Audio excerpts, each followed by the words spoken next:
Hello दोस्तों, स्वागत है आप लोगों का मेरे यूट्यूब चैनल पर। देखिए, आज हम बात करेंगे प्रकाश का परावर्तन एवं अपवर्तन चैप्टर के सभी मोस्ट इंपॉर्टेंट क्वेश्चनों की बात करेंगे कि जो कि 2024 बोर्ड एग्जाम के लिए आने के लिए बहुत ही इंपॉर्टेंट है। कहने का मतलब ये प्रश्न बहुत ही इंपॉर्टेंट होने वाले हैं, जो कि 2024 हाई स्कूल के जो भी छात्र हैं उनके लिए बहुत ही, कहने का मतलब ये इंपॉर्टेंट है। देखिएगा, इस चैप्टर के हम बहुविकल्पी प्रश्नों की बात करेंगे, अति लघु उत्तरीय प्रश्नों की बात करेंगे और दीर्घ उत्तरीय प्रश्नों की बात करेंगे और आंसर सहित बात करेंगे। तो दोस्तों, अभी तक आप लोगों ने मेरे यूट्यूब चैनल को सब्सक्राइब नहीं किया तो सब्सक्राइब कर लीजिए और बेल आइकन को प्रेस कर लीजिए ताकि हर वीडियो की नोटिफिकेशन सबसे पहले आप तक पहुँच सके। तो बिना देरी करते हुए दोस्तों, हम अपने क्वेश्चंस की तरफ आते हैं। देखिए, हम सबसे पहले इस चैप्टर के बहुविकल्पीय प्रश्नों की बात करेंगे, जो कि बहुत ही इंपॉर्टेंट होने वाले हैं। वीडियो को लास्ट तक देखिएगा बिना स्किप किए, और वीडियो आपको अच्छी लगेगा तो लाइक करिएगा, सब्सक्राइब करिएगा और अपने दोस्तों के पास शेयर करिएगा। देखिए, सबसे पहले अगर हम बहुविकल्पीय प्रश्न की अगर बात करते हैं तो कौन सा है। देखिए, पहला बहुविकल्पीय जो प्रश्न है उसमें देखेंगे हम कि समतल दर्पण की फोकस दूरी है। तो समतल दर्पण की जानते हो कि फोकस दूरी क्या हो सकती है। कि समतल दर्पण जानते हो क्या होता है। समतल दर्पण एकदम समतल होता है, जैसे हम लोग जो, कहने का मतलब हम अपने चेहरे को देखने के लिए घरों में उपयोग करते हैं, उसकी समतल दर्पण की जो, कहने का मतलब क्या है, फोकस दूरी होती है वो अनंत होती है। क्यों? देखिए, क्योंकि उसकी कोई कर्व तो होता नहीं, ना ही यूँ कहें अर्थात गोलीय आकार का तो होता नहीं, इसलिए उसकी जो फोकस दूरी होती है वो क्या होती है, अनंत होती है, अनंत होती है। तो हम यहाँ कह सकते हैं, ऑप्शन में देखेंगे अनंत पर, शून्य पर, या 25 सेंटीमीटर या -25 सेंटीमीटर। तो हमने पहले ही बताया कि जो फोकस दूरी होती है समतल दर्पण की क्या होती है, वो अनंत पर होती है। अब अगर दूसरे प्रश्न की अगर इस तरह बात करते हैं दोस्तों, तो देखिए, इस चैप्टर में जितने भी महत्वपूर्ण प्रश्न हैं, सभी महत्वपूर्ण प्रश्नों की हम बात करेंगे, चाहे वो अति लघु उत्तरीय हो, चाहे बहुविकल्पी हो और चाहे वो दीर्घ उत्तरीय हो। तो दोस्तों, वीडियो के लास्ट तक बने रहिएगा।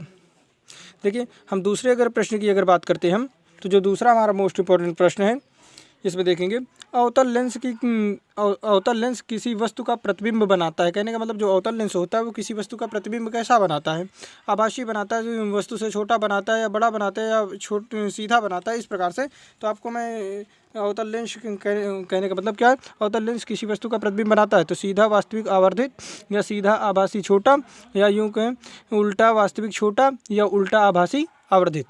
तो किस प्रकार का, कहने का मतलब क्या है, ये जो अवतल लेंस है वो प्रतिबिंब बनाता है। तो आप लोगों को मालूम होगा जो अवतल लेंस होता है वो क्या होता है कि हमेशा प्रतिबिंब से छोटा, मतलब क्या, वस्तु से छोटा प्रतिबिंब बनाता है और सीधा और आभासी बनाता है। तो ऑप्शन में देखेंगे हम, अगर ये दिया है तो इसी में टिक लगा देंगे। देखिए, सीधा वास्तविक आवर्धित दिया है, ये तो गलत होगा, क्योंकि वो सीधा तो बनाता है लेकिन आभासी बनाता है और छोटा बनाता है। तो दूसरे ऑप्शन बी नंबर देखेंगे, ऑप्शन ये है, तो इसको हम सही करेक्ट मार देंगे। देखिए, आगे अगला जो मोस्ट इंपॉर्टेंट बहुविकल्पी प्रश्न है उसको देखेंगे हम। जो अगला मोस्ट इंपॉर्टेंट बहुविकल्पी प्रश्न है, देखिए, कांच का अपवर्तनांक अधिकतम होता है। तो कांच का जो अपवर्तनांक है वो सबसे ज़्यादा जानते हो कि लाल रंग के लिए होता है, और सबसे कम क्या होता है, बैगनी रंग के लिए होता है। तो इसमें ऑप्शन में दिया है हरे रंग के लिए, या बैगनी रंग के लिए, या लाल रंग के लिए, या पीले रंग के लिए। तो हमने पहले ही आप लोगों को बता दिया क्या है कि जो बैगनी रंग के लिए होता है उसका अपवर्तनांक सबसे अधिकतम होता है। तो इसके लिए क्या होगा, हम बैगनी वाले रंग में टिक लगा देंगे। देखिए, अगला जो मोस्ट इंपॉर्टेंट प्रश्न है, बहुविकल्पी प्रश्न क्या है, हमारा जो अगला मोस्ट इंपॉर्टेंट बहुविकल्पी प्रश्न होने वाला है वो है क्या, कि एक अवतल लेंस की क्षमता 2 डायोप्टर है, इसकी फोकस दूरी क्या होगी। कि एक अवतल लेंस की जो है क्षमता दी गई है, क्या दी गई है, कि एक अवतल लेंस की क्षमता 2 डायोप्टर है, तो इसकी फोकस दूरी क्या होगी। तो आप लोगों को मालूम होगा कि P बराबर होता है 1/f, या यूँ कहें P बराबर होता है 100 सेंटीमीटर, ये मीटर में दिया रहता है, ये सेंटीमीटर में हो जाता है, बटा f। तो इसमें दिया गया कि एक अवतल लेंस की क्षमता 2 डायोप्टर है। तो जानते हो इसका मात्रक जो होता है वो डायोप्टर होता है। तो P का मान अर्थात दिया गया है, तो P का मान कितना दिया गया है, 2 डायोप्टर, अब बराबर ये 1 बटा 100/100। तो f का मान हमको क्या पूछ रहा है, इसकी फोकस दूरी क्या होगी। तो अगर इसको हम इधर ला लें, f बराबर इधर ला लें, और इसको क्या है, इसको बट्टे में लाएंगे तो हो जाएगा 50, कहने में 50 दूना 100, अर्थात 50 सेंटीमीटर इसकी क्या हो जाएगी, फोकस दूरी हो जाएगी। तो ऑप्शन में देखेंगे हम कि 20 सेंटीमीटर है, कि 50 सेंटीमीटर है, कि 40 सेंटीमीटर है, कि 100 सेंटीमीटर। तो अभी आप लोगों को हमने बताया कि क्या होता है, अगर हम इसको सॉल्व करेंगे तो हमारा क्या आएगा, 50 सेंटीमीटर। आगे हमारा जो मोस्ट इंपॉर्टेंट प्रश्न होने वाला है बहुविकल्पी प्रश्न, वो है क्या, कि देखिएगा, देखिए अगला जो हमारा मोस्ट इंपॉर्टेंट प्रश्न है, देखिए क्या कि किसी गोलीय दर्पण की फोकस दूरी तथा वक्रता त्रिज्या में संबंध होता है। जानते हो कि किसी जब गोलीय दर्पण की अगर फोकस दूरी की अगर बात करें और वक्रता त्रिज्या की अगर बात करते हैं तो वक्रता त्रिज्या को जानते हो कि आर से डिनोट करते हैं और फोकस दूरी को एफ से डिनोट करते हैं। तो आप लोगों को सूत्र बताया गया होगा स्कूलों में या देखा गया होगा कि एफ बराबर क्या होता है, R/2 होता है। एफ बराबर क्या होता है, R/2, जो क्या है वक्रता त्रिज्या और फोकस दूरी में संबंध होता है किसी गोलीय दर्पण के लिए। तो इसमें हम ऑप्शन में देखेंगे कि एफ बराबर आर, तो ये तो हो नहीं सकता है, और एफ बराबर 1/2R, ये भी नहीं हो सकता। 2F बराबर क्या होता है, इक्वल टू R है, या यूँ कह सकते हैं एफ बराबर R/2, ये या होगा, या तो यूँ कहें एफ बराबर 2R, तो ये तो नहीं होगा, ये भी नहीं होगा और ये भी नहीं होगा। ये हमारा करेक्ट ऑप्शन हो जाएगा, क्योंकि देखिए क्या होगा कि एफ बराबर R/2 होता है, अगर R को इधर ही रहने दे, 2 को इधर लाएँ तो 2F बराबर इक्वल टू R हो जाएगा। तो ये भी हो सकता है। तो ये दोनों ही ऑप्शन इसमें दिए गए हैं। हमारा जो ऑप्शन होगा C नंबर, वो क्या हो जाएगा, करेक्ट हो जाएगा।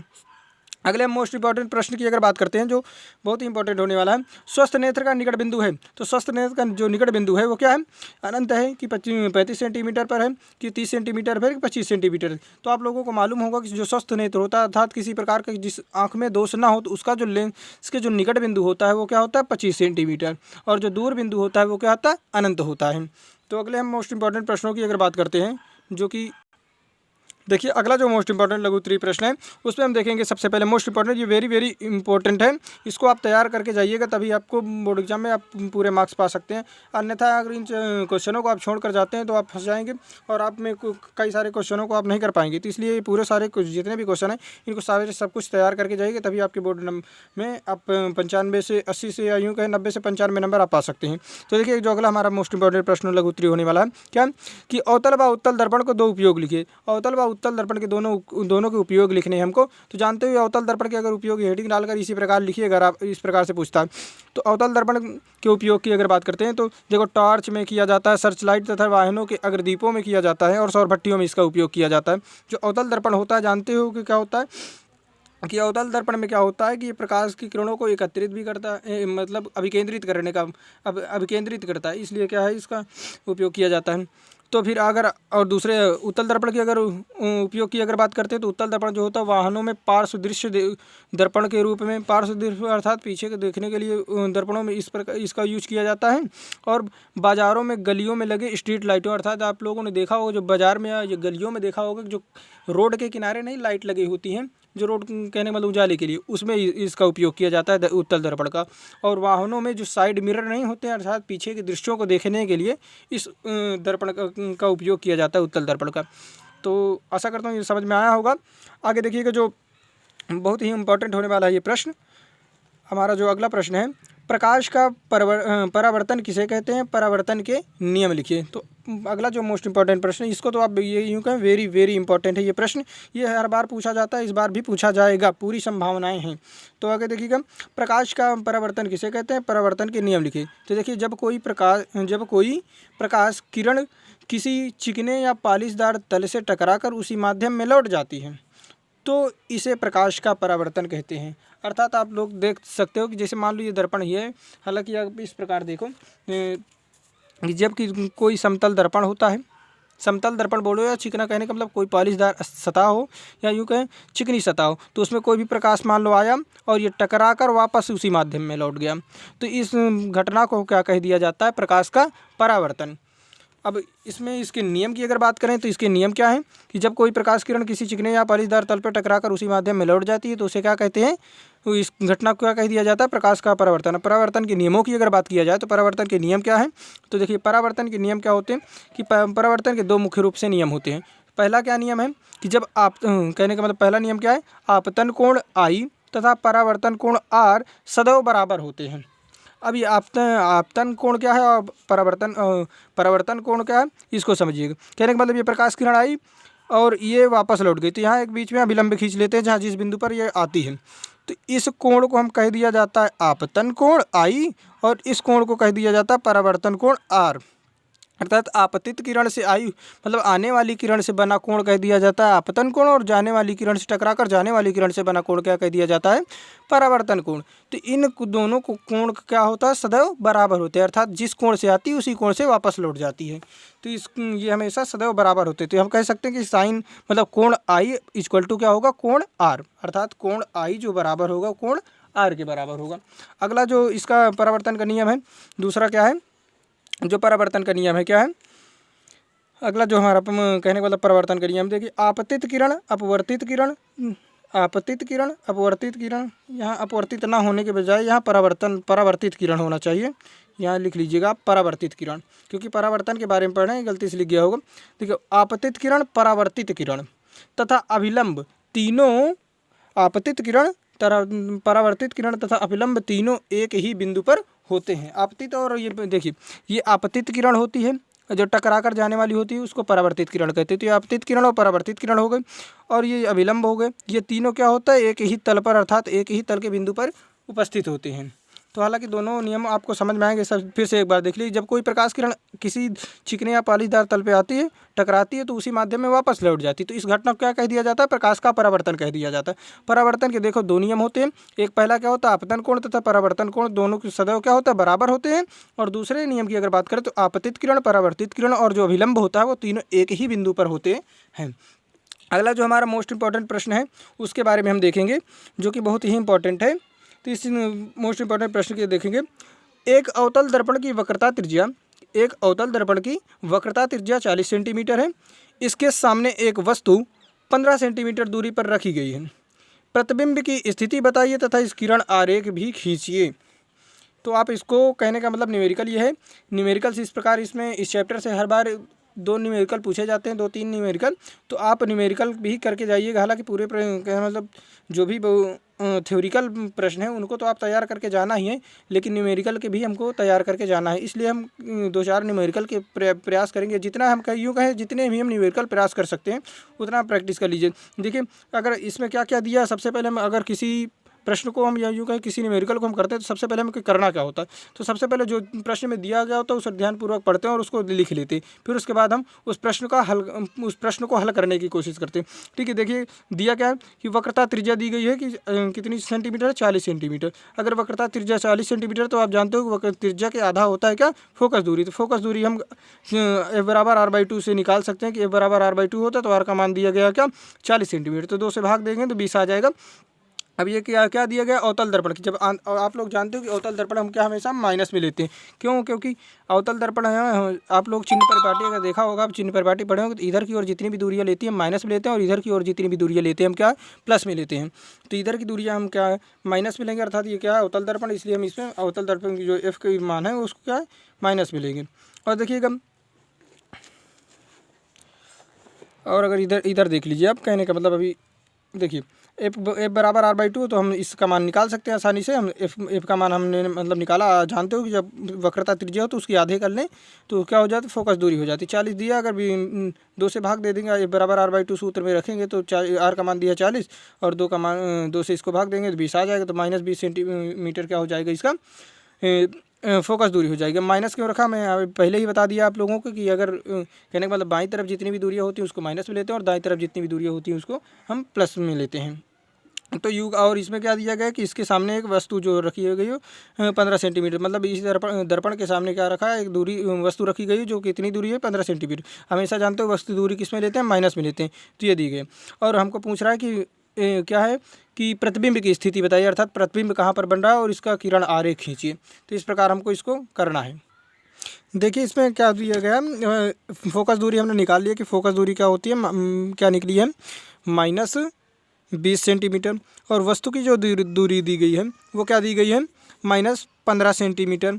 और हमको पूछ रहा है कि V की दूरी पूछ रहा है कि V की दूरी क्या होगी, अर्थात प्रतिबिंब की दूरी क्या होगी। तो हम जानते हैं कि लेंस दर्पण सूत्र से हम दर्पण सूत्र क्या होता है कि दर्पण सूत्र जो होता है, दर्पण सूत्र होता है 1/f = 1/u + 1/v। ये हमारा क्या है, दर्पण सूत्र। इस सूत्र से हम निकाल सकते हैं। तो 1/f का मान क्या दिया है, -20 सेंटीमीटर।